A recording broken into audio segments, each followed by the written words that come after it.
సాలూరు మండలం మామిడిపల్లి గ్రామంలోని జడ్పీ ఉన్నత పాఠశాలలో రాష్ట్ర ప్రభుత్వం ప్రతిష్టాత్మకంగా నిర్వహిస్తున్న మెగా పేరెంట్స్ మీటింగ్ 4.0 కార్యక్రమం ఘనంగా జరిగింది. రాష్ట్ర గిరిజన సంక్షేమ శాఖ మంత్రి గుమ్మడి సంధ్యారాణి ముఖ్య అతిథిగా హాజరై విద్యార్థులు, తల్లిదండ్రులు, ఉపాధ్యాయులను ఉద్దేశించి ప్రసంగించారు. ఈ కార్యక్రమంలో జిల్లా, మండల స్థాయి విద్యాశాఖ అధికారులు, ఎంపీడీఓ, ప్రజాప్రతినిధులు, ఉపాధ్యాయులు, గ్రామ పెద్దలు, పాఠశాల అభివృద్ధి కమిటీ సభ్యులు, తల్లిదండ్రులు, విద్యార్థులు పెద్ద సంఖ్యలో పాల్గొన్నారు. ఈ సందర్భంగా మంత్రి సంధ్యారాణి మాట్లాడుతూ విద్యార్థుల భవిష్యత్తును తీర్చిదిద్దే అత్యంత శక్తివంతమైన ఆయుధం విద్యేనని అన్నారు. ప్రతి విద్యార్థి నాణ్యమైన విద్యను అభ్యసించేలా రాష్ట్ర ప్రభుత్వం అనేక సంక్షేమ కార్యక్రమాలను అమలు చేస్తుందని తెలియజేశారు. ముఖ్యమంత్రి నారా చంద్రబాబు నాయుడు నాయకత్వంలో ప్రభుత్వ పాఠశాలల అభివృద్ధి, మౌలిక వసతుల కల్పన, డిజిటల్ విద్య, విద్యార్థుల సంక్షేమంపై ప్రభుత్వం ప్రత్యేక దృష్టి సారిస్తోందని పేర్కొన్నారు. పిల్లలు ఉన్నత శిఖరాలకు చేరుకోవాలంటే ఉపాధ్యాయుల కృషితో పాటు తల్లిదండ్రుల సహకారం కూడా ఎంతో అవసరమని మంత్రి అన్నారు. పాఠశాలకు పంపించడమే కాకుండా ప్రతిరోజు వారి చదువు, హాజరు, ప్రవర్తన, అభ్యాస పురోగతిపై తల్లిదండ్రులు నిరంతరం పర్యవేక్షణ చేయాలని సూచించారు. చిన్నప్పటి నుండే పిల్లల్లో మంచి అలవాట్లు, క్రమశిక్షణ, సామాజిక బాధ్యత, విలువలు పెంపొందించే బాధ్యత కుటుంబాలదేనని ఆమె పేర్కొన్నారు. చదువు కేవలం ఉద్యోగం సంపాదించడానికి మాత్రమే కాకుండా జీవితంలో సరైన నిర్ణయాలు తీసుకునేందుకు, సమాజంలో గౌరవప్రదమైన స్థానం సంపాదించేందుకు, దేశ అభివృద్ధిలో భాగస్వాములు కావడానికి కూడా ఎంతో అవసరమని మంత్రి వివరించారు. ఆధునిక సాంకేతికతను అందిపుచ్చుకోవాలన్నా, వ్యవసాయం సహా అన్ని రంగాల్లో కొత్త విధానాలను అవగాహన చేసుకోవాలన్నా విద్య అత్యంత కీలకమని తెలియజేశారు. ఈ సందర్భంగా ప్రభుత్వం అమలు చేస్తున్న తల్లికి వందనం పథకం గురించి వివరించిన మంత్రి, రాష్ట్ర వ్యాప్తంగా 65 లక్షల మంది విద్యార్థులకు 10,120 కోట్ల రూపాయల ఆర్థిక సహాయాన్ని ప్రభుత్వం అందించిందని తెలియజేశారు. పార్వతీపురం, మన్యం జిల్లా పరిధిలో 1.15 లక్షల మంది విద్యార్థులకు 172 కోట్ల రూపాయలు, సాలూరు నియోజకవర్గ పరిధిలో 30,000 మంది విద్యార్థులకు 45 కోట్ల మేర లబ్ధి చేకూరిందని వెల్లడించారు.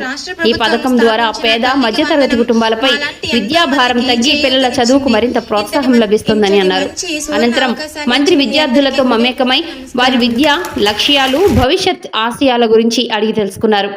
మంత్రి విద్యార్థులతో ఆప్యాయంగా మాట్లాడడంతో వారు ఉత్సాహంగా స్పందించారు. ఈ సందర్భంగా విద్యార్థులు థ్యాంక్ యూ సీఎం సార్ అంటూ నినాదాలు చేస్తూ సభా ప్రాంగణాన్ని మార్మోగించారు. ఈ కార్యక్రమం ముగిసిన అనంతరం మధ్యాహ్న భోజనం పథకం ద్వారా విద్యార్థులు, తల్లిదండ్రులకు భోజన సదుపాయాన్ని ఏర్పాటు చేశారు. పాఠశాలలతో తల్లిదండ్రుల అనుబంధాన్ని మరింత బలోపేతం చేయడం, విద్యార్థుల విద్యాభివృద్ధిలో వారి భాగస్వామ్యాన్ని పెంచడం, ప్రభుత్వం అమలు చేస్తున్న విద్యా సంక్షేమ పథకాలపై ప్రత్యక్ష అవగాహన కల్పించడం లక్ష్యంగా నిర్వహించిన మెగా పేరెంట్స్ మీటింగ్ 4.0 విజయవంతంగా ముగిసిందని నిర్వాహకులు తెలియజేశారు. అందిస్తారని మా యొక్క విజ్ఞప్తి.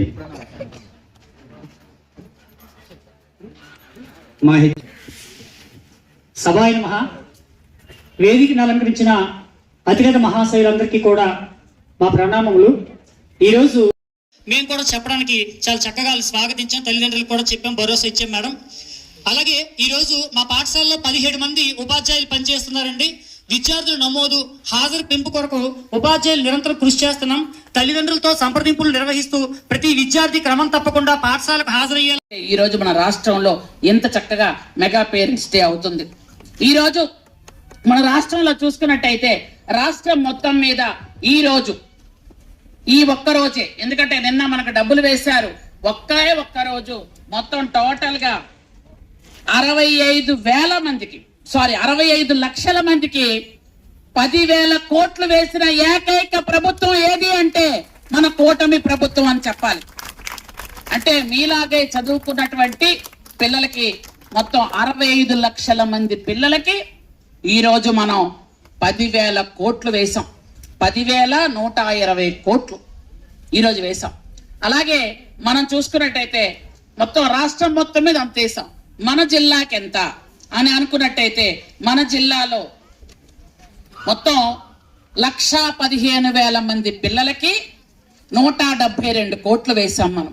మన జిల్లా, కేవలం మన ఒక్క జిల్లాకి 1,15,000 మంది పిల్లలు. అది మన సాలూరు నియోజకవర్గం తీసుకున్నట్టయితే మన సాలూరు నియోజకవర్గంలో 30,000 స్టూడెంట్స్ కి 45 కోట్ల రూపాయలు వేసినటువంటి ఘనత మన ప్రభుత్వానికే దక్కుతుంది. కాబట్టి అలాగే నేను గిరిజన శాఖ మంత్రిని కాబట్టి మన రాష్ట్రంలో ఉన్నటువంటి గిరిజన పిల్లలు అంటే ఇట్లాంటి స్కూల్స్ లో గాని, ఆశ్రమ్ స్కూల్స్ లో గాని, గురుకులాల్లో గాని, రెసిడెన్షియల్ స్కూల్స్ లో గాని, లేదనుకుంటే ఎక్సలెన్సీ చదువుకున్న పిల్లలు గాని, మొత్తం 10th వరకు అంటే ఇంటర్మీడియట్ వరకు ఉన్నటువంటి గిరిజన శాఖలో ఉన్నటువంటి పిల్లలందరూ, అలాగే బయట చదువుతున్న గిరిజన పిల్లలందరూ కూడా దాదాపు 5 లక్షల మంది పిల్లలు ఉన్నారు. ఈ 5 లక్షల మంది మా డిపార్ట్మెంట్ నుంచి 648 కోట్లు వేశామని మీ అందరికీ కూడా నేను తెలియజేస్తున్నాను. ఎందుకనంటే చెప్తున్నాను ఇవన్నీ మీకు, ఈ రోజు పిల్లలు చదువుకుంటేనే దేశ భవిష్యత్తు అని మీకు అందరికీ తెలియజేస్తున్నాను. ఈ రోజు పిల్లలు చదువుకోవాలి. మంచి బియ్యం ఇచ్చారు. బియ్యం బాగున్నాయా? నాణ్యమైన బియ్యం ఇస్తున్నారా? సన్న బియ్యం భోజనమేనా? అలాగే కూరలు అవి చక్కగా పెడుతున్నారు.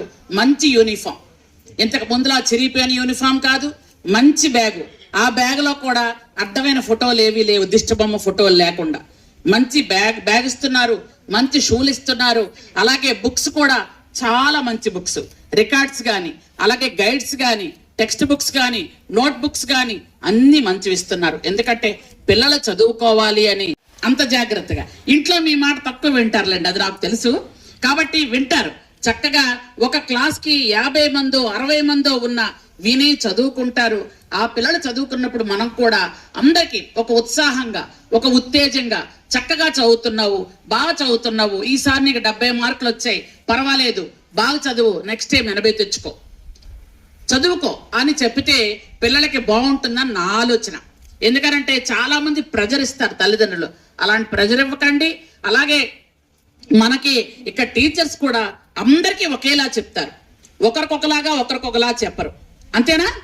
అందరికీ ఒకేలా చెప్తారు. మనం చూసి చదువుకొని అలా ఎగ్జామ్స్ రాయడంలోనే ఉంటది. కాబట్టి ఇవన్నీ మనం చెయ్యాలి.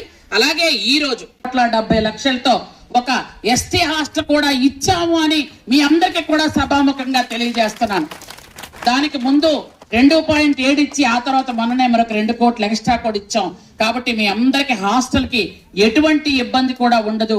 మీరెవరు అప్ అండ్ డౌన్ చేయక్కర్లేదు. దూరం నుంచి వచ్చిన పిల్లలు హాస్టల్లో ఉండొచ్చు అని కూడా మీ అందరికీ తెలియజేసుకుంటూ, ఇంకా మిమ్మల్ని చూస్తే చాలా మాట్లాడాలని ఉంది, కానీ 1 గంట 10 నిమిషాలు అయిపోయింది.